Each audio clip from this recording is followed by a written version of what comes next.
Hi guys, अस्सलाम वालेकुम। आज हम एक और अकाउंटिंग टर्म यहाँ पे डिस्कस करेंगे एंड दैट इज एक्सपेंडिचर। तो एक्सपेंडिचर हम किसको कहते हैं ये समझना है। Expenditure means the amount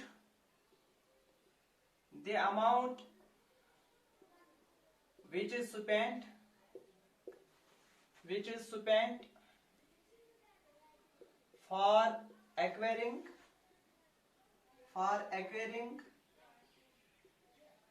assets, goods or services।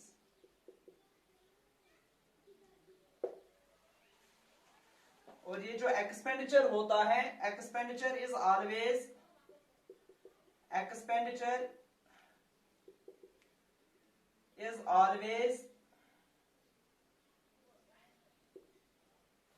in receipt of some benefit,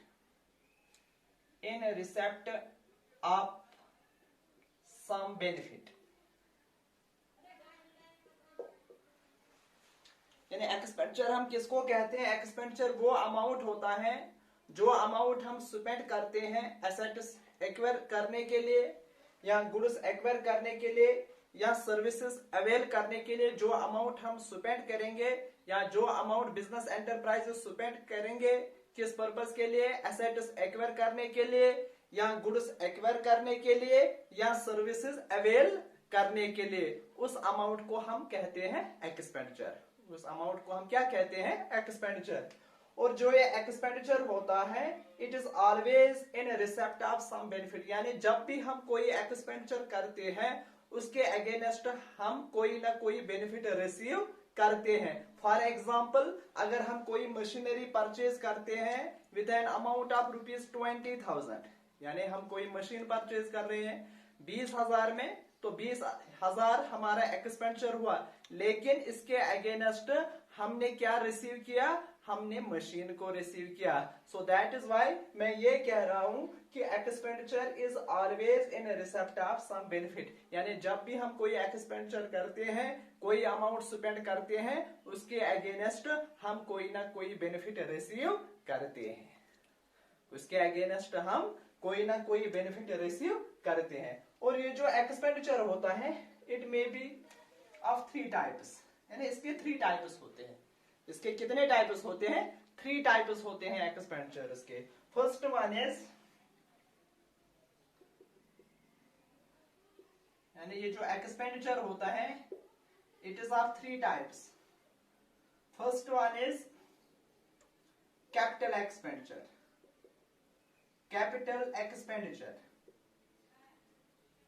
यानी एक एक्सपेंडिचर होता है capital expenditure, and the second one is revenue expenditure,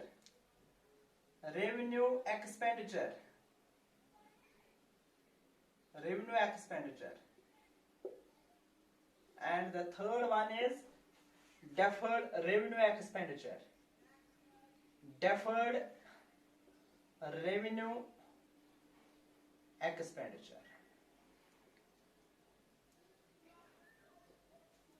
So guys, these are the 3 types of expenditures. First one is capital expenditure, second one is revenue expenditure, and the last one is deferred revenue expenditure. तो अब आपको ये समझना है कि capital expenditure कौन सा expenditure होता है, रेवेन्यू एक्सपेंडिचर कौन सा एक्सपेंडिचर होता है, एंड ये जो डेफर्ड रेवेन्यू एक्सपेंडिचर है ये कौन सा एक्सपेंडिचर होता है, ये समझने की कोशिश करना है आप लोगों को। So first one is capital expenditure. देखो, कैपिटल एक्सपेंडिचर वो अमाउंट होता है, ये वो अमाउंट होता है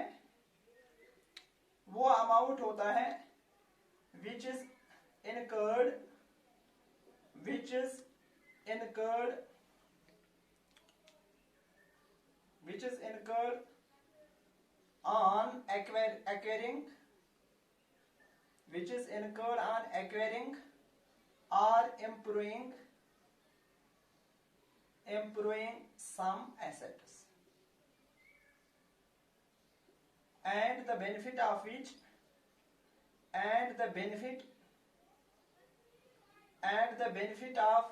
which would be available and the benefit of which would be available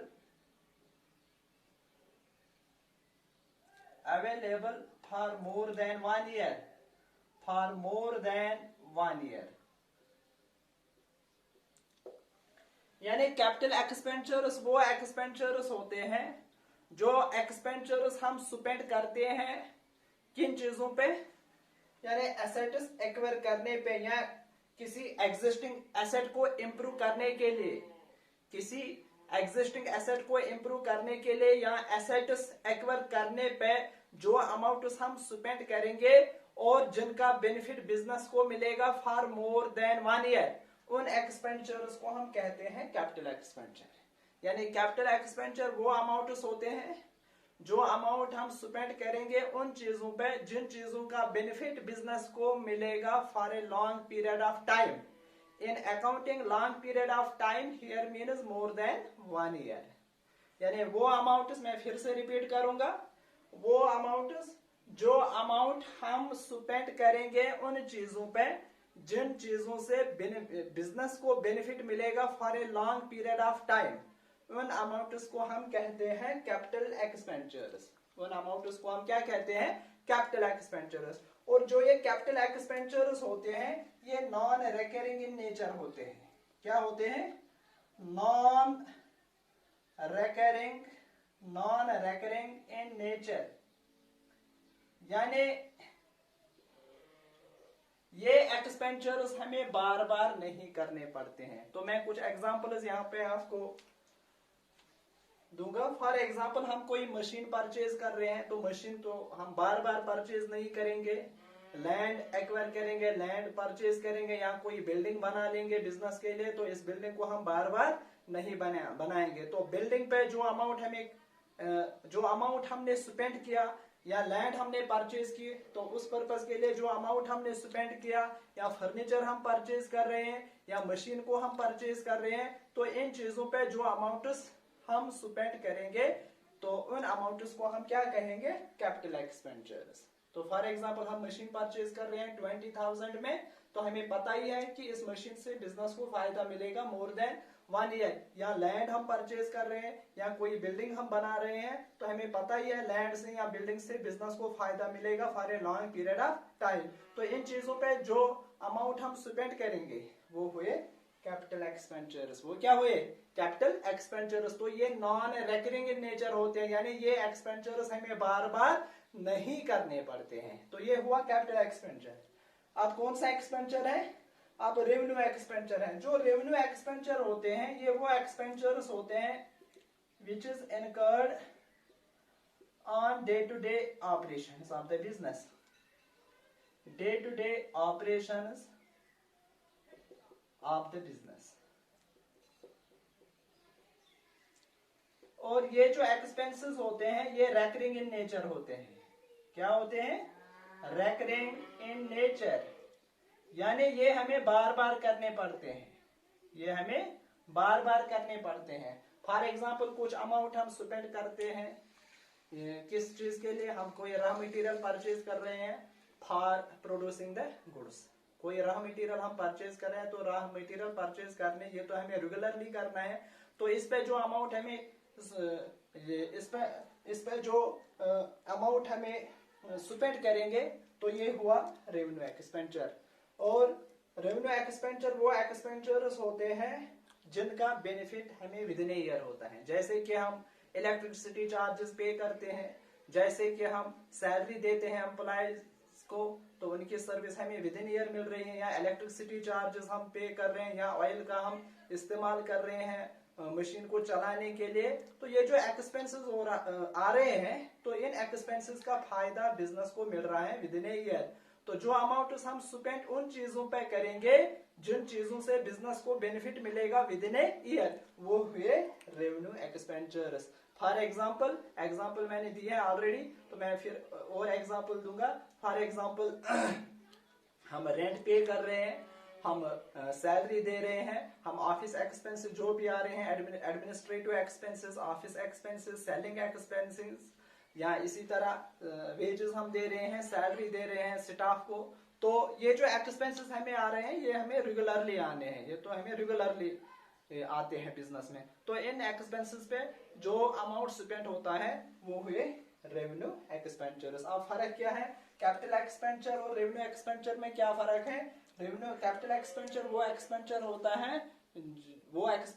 है जिस एक्सपेंचर से बिजनेस को फायदा मिलेगा for a long period of time, और जिससे बिजनेस को बेनिफिट मिलेगा, जिन एक्सपेंसेस से या बिजनेस को बेनिफिट मिलेगा विद इन ए ईयर, उन एक्सपेंसेस को हम कहते हैं रेवेन्यू एक्सपेंचर। और ये रैकरिंग इन नेचर होते हैं। रैकरिंग इन नेचर का मतलब हुआ कि ये एक्सपेंसेस हमें बार बार करने पड़ते हैं अपना बिजनेस चलाने के लिए।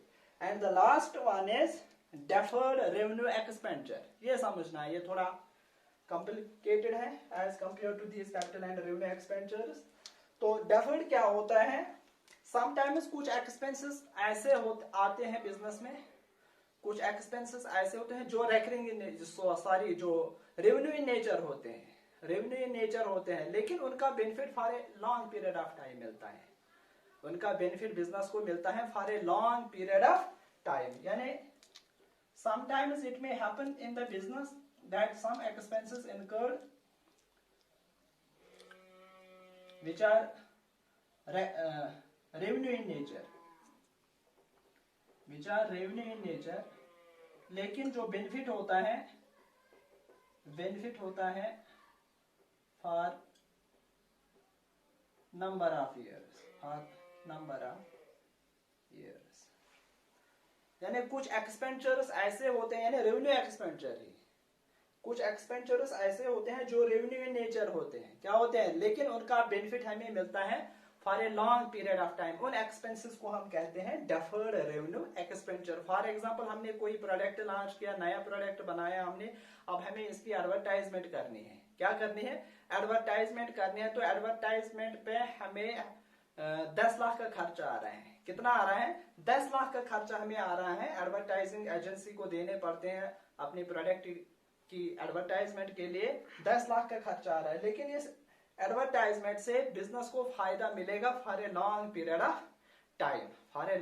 Of time. यानी जो एडवर्टाइजमेंट हमने की अपनी प्रोडक्ट की, तो इस एडवर्टाइजमेंट पे जो हमें खर्चा आया, जो अमाउंट हमने स्पेंड किया, तो इस एडवर्टाइजमेंट से क्या हो जाएगा, बिजनेस को फायदा मिलेगा for a long period of time. लेकिन ये जो एक्सपेंस है ये तो हमें रेगुलरली करनी है, that is why it is revenue in nature, क्योंकि एडवर्टाइजिंग तो कंटिन्यूअसली ये तो चलता ही रहेगा, that is why it is revenue in nature, लेकिन इसका benefit for a long period of time मिलेगा। तो इन एक्सपेंसेस को हम कहते हैं डेफर्ड रेवेन्यू एक्सपेंचर्स। यानी कुछ एक्सपेंचर्स ऐसे होते हैं जो रेवेन्यू इन नेचर होते हैं। क्या होते हैं? क्योंकि मैंने आपको समझाया रेवेन्यू एक्सपेंचर्स कौन होते हैं। तो कुछ एक्सपेंसेस ऐसे होते हैं जो रेवेन्यू इन नेचर होते हैं, लेकिन उनका benefit for a long period of time मिलता है बिजनेस को, तो उन एक्सपेंसेस को हम कहते हैं deferred revenue expenditure. For example advertising expense is the example of deferred revenue expenditure. लेकिन अब क्वेश्चन ये है, मैंने आपको यहाँ पे ये कहा कि कैपिटल एक्सपेंचर्स भी वो एक्सपेंचर्स हुए जो अमाउंट स्पेंड करने से बिजनेस को फायदा मिलेगा for a long period of time. तो यहाँ पे भी मैंने वही कहा कि बेनिफिट मिल रहा है बिजनेस को for a long period of time, लेकिन फर्क क्या है इसमें और इसमें? क्या फर्क है कैपिटल एक्सपेंचर और डेफर्ड रेवेन्यू एक्सपेंचर में? क्या फर्क है कि जो कैपिटल एक्सपेंचर होता है इसको हम रिकन्वर्ट कर सकते हैं कैश में। जैसे कि हम कोई मशीन परचेज कर रहे हैं 10,000 में हमने मशीन परचेज की, तो जो 10,000 हमने खर्च किए ये कैपिटल एक्सपेंचर हुआ, क्योंकि मशीन का फायदा हमें मिलेगा फॉर मोर देन 1 ईयर। लेकिन अगर हम चाहेंगे इसको हम रिकन्वर्ट कर सकते हैं कैश में। कैसे? अगर हम सेल करेंगे मशीन, तो सेल करने से ये जो मशीन है, ये जो एसेट है, ये रिकन्वर्ट हुआ कैश में। लेकिन यहाँ पे जो एडवर्टाइजमेंट पे जो हमें पैसे खर्च हुए उनको हम रिकन्वर्ट नहीं कर सकते हैं कैश में, that is the main difference between the deferred revenue expenditure and capital expenditure. उम्मीद करता हूँ कि आपको ये लेक्चर अच्छे से समझ में आया होगा। तो मोर वीडियोस के लिए इस चैनल को, जिसका नाम अकाउंटिंग क्रैकर है, इसको ज्यादा से ज्यादा लाइक, शेयर और सब्सक्राइब करना ना भूलें। थैंक्स।